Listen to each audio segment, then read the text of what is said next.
Olá pessoal, enfermeira Andréia, tudo bem com vocês? Eu estou ótimo e hoje convidei você para essa aula que marca o pré-lançamento do meu próximo curso chamado Como Administrar Sangue e seus hemocomponentes ou hemoderivados.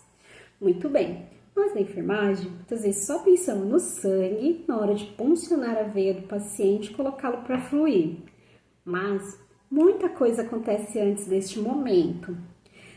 Grande parte desse processo do sangue, ele acontece lá no banco de sangue.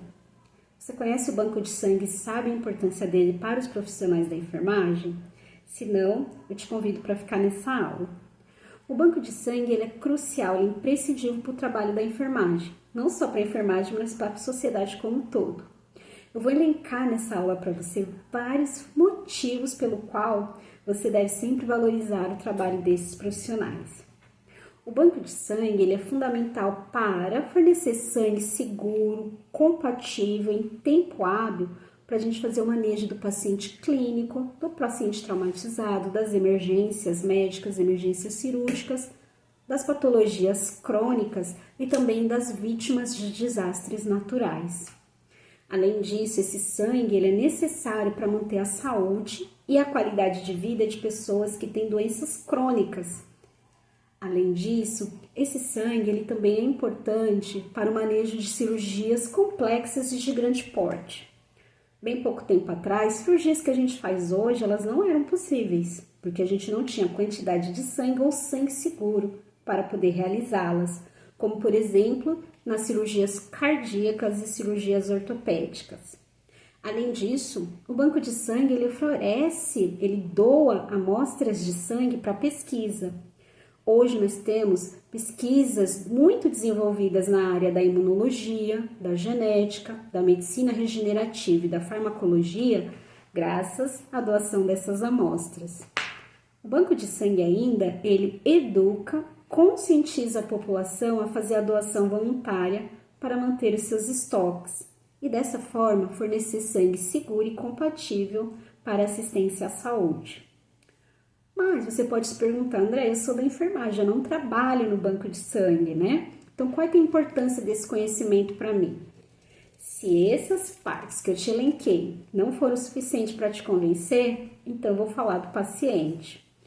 Através do trabalho do banco de sangue, nós podemos cuidar de vários pacientes. Eu até diria que sem o banco de sangue, o manejo desses pacientes não seriam possíveis. O primeiro paciente que eu quero falar com você é um paciente que eu amo, adoro, é o politraumatizado.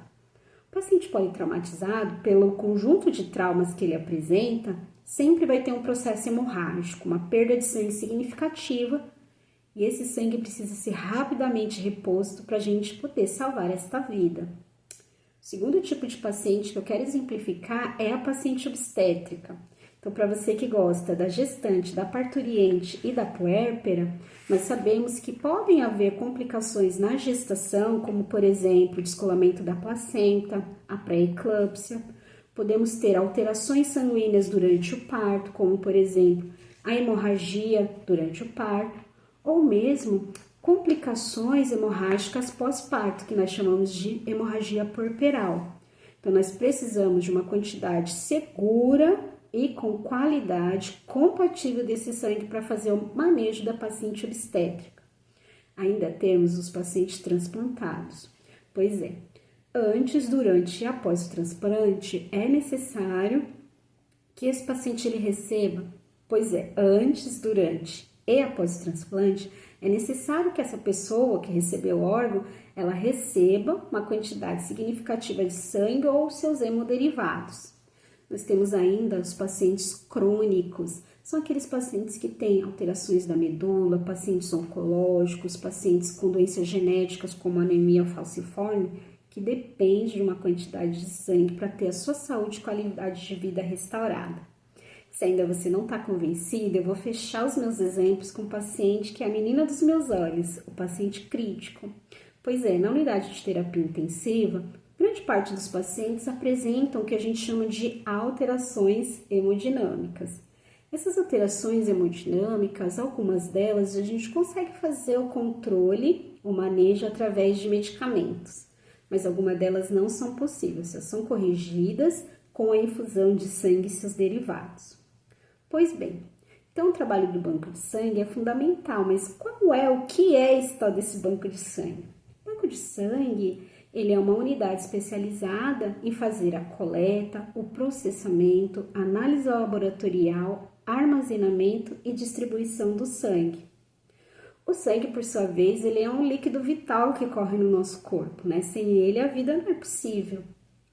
O sangue, ele é dividido em partes. Nós temos a parte líquida, que chamamos de plasma, temos a parte celular, contendo as células vermelhas, que a gente chama de hemácias ou eritrócitos, temos as células brancas, responsáveis pela defesa, que nós chamamos de leucócitos, e temos as plaquetas responsáveis pela coagulação do sangue, que nós chamamos de trombócitos.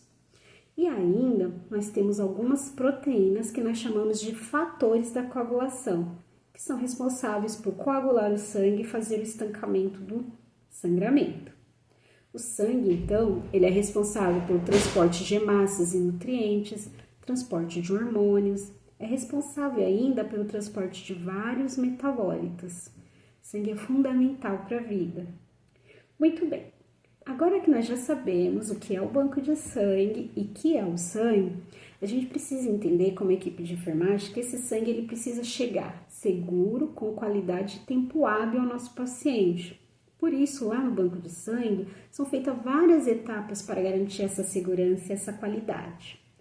A primeira etapa é a pré-coleta. Então, quando o doador voluntário chega ao banco de sangue, ele vai ser submetido a várias etapas.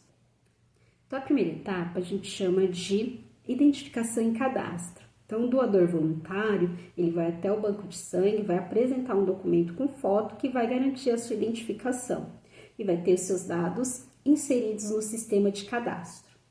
Depois, ele vai preencher um questionário, que nós chamamos de questionário clínico. Nesse questionário, ele vai responder algumas perguntas para a gente saber se ele é apto a fazer a doação de sangue. Então, idade, peso. Também tem algumas perguntas relacionadas à história clínica. Então, se ele já teve alguma doença, se está tomando algum medicamento, se está fazendo algum tratamento, fez algum tipo de cirurgia. E algumas coisas comportamentais, por exemplo, qual é a profissão dele, ou se ele se colocou em risco de alguma doença ou alguma infecção transmissível. Próximo passo é a entrevista clínica. Lá, o doador ele vai ser recepcionado por um profissional de saúde que vai conduzir a entrevista. Essa entrevista é muito simples. Nós vamos fazer, então, um checklist onde nós vamos confirmar os dados que ele preencheu no questionário. Vamos ter a certeza de que ele entendeu todas as perguntas, vamos esclarecer dúvidas e vamos também falar como é o processo de coleta. Próximo passo nesse processo é fornecer uma amostra do sangue do doador para a realização de testes laboratoriais e de testes rápidos para algumas doenças, como por exemplo HIV, hepatite B, C. Depois, ele vai ser encaminhado a um setor que é o setor de coleta, para que a coleta em si seja realizada. Lá ele vai receber orientações de como vai ser o procedimento de coleta. Ele vai ser posicionado numa poltrona retrátil, onde ele possa ficar confortável durante o procedimento e o seu braço ele possa ser esticado e apoiado.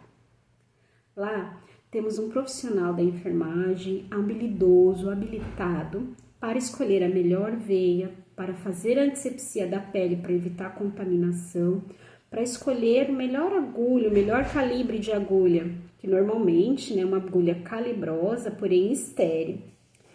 Uma vez realizada a punção, durante a coleta, todo esse sangue ele vai fluir para uma bolsa, e nessa bolsa, essa embalagem, ela vai ficar sendo movimentada lentamente durante todo o processo para que o sangue total ele seja misturado aos anticoagulantes. Após a coleta, então, vai ser retirada essa agulha estéril e ali no local vai ser realizado um curativo. A pessoa, ela vai ser orientada, então, a manter o repouso por um período de tempo, que é curto, mas é importante. Também ela vai ser orientada a não fazer nenhum peso e nenhum movimento brusco naquele membro que foi puncionado para evitar hematomas. E também vai ser servido líquidos e um lanche para que ajude ela a se recuperar. Próxima fase nós chamamos de processamento. Nessa parte, esse sangue ele vai ser submetido a testes laboratoriais e também ele vai ser fracionado, dividido em suas partes. Então, ele vai ser colocado dentro de um equipamento que vai fazer a centrifugação. Nessa fase, eu já consigo identificar as partes, as hemácias, já consigo identificar o plasma. Muito bem. Todos os dados relacionados ao doador, todos os dados dos testes vão ser afixados a esse material. E ele vai passar para a próxima fase, que é a fase de armazenamento. Nessa fase de armazenamento, ele vai ser acondicionado em recipientes especiais em temperaturas adequadas para manter a qualidade e a segurança do sangue. Agora, ele está apto a ser distribuído. Essa parte da distribuição ela começa quando o hospital, a unidade de saúde onde está o paciente, faz a requisição. Pode ser requisição informatizada, como pode ser a requisição impressa. Uma vez requisitadas as quantidades de unidades de sangue necessárias para satisfazer as necessidades de saúde de cada paciente, lá no banco de sangue, aquela bolsa, aquela unidade de sangue que estava armazenada, ela vai ser preparada para o transporte. Então, novamente, todos os dados de segurança, todo o rastreamento desta unidade vai ser realizado. Ela vai ser acondicionada em uma embalagem própria e especial. E vai ser transportada em um veículo também especial. Normalmente, esses veículos eles são refrigerados e são transportados por profissionais competentes que foram preparados para isso. Uma vez que esse sangue ele chega lá na unidade de origem, no hospital, onde está o paciente, um colaborador vai fazer então a identificação, a conferência de cada dado e vai disponibilizar esse sangue então para a unidade de internação, para o ambulatório onde está o paciente ou vai acondicioná-lo na agência transfusional. Até agora, você profissional da enfermagem conseguiu ter um panorama geral de todas as etapas que são necessárias para que esta unidade de sangue seja transfundida no paciente de modo seguro, de modo compatível e em tempo hábil. Até agora você teve um panorama geral de todas as etapas que são necessárias para que esse sangue ele chegue de modo seguro, compatível e em tempo hábil para ser transfundido no paciente. Agora imagina comigo, nesse momento que é o momento da transfusão, não encontrar um profissional de enfermagem que seja habilidoso, que seja competente para fazer a transfusão. Todos esses processos, todo esse trabalho, essa cadeia de qualidade, ela vai ser perdida. Portanto, nesse momento do vídeo, eu te faço convite. Venha fazer o treinamento comigo de como administrar sangue e seus derivados. Esse curso é 100% prático, você já vai sair de lá habilidoso a fazer a transfusão segura desse sangue. Além de ser um curso 100% prático, ele ainda tem algumas vantagens, como por exemplo o certificado e a apostila digital. Muito em breve eu vou abrir as inscrições e te vejo lá. Um grande beijo e tchau!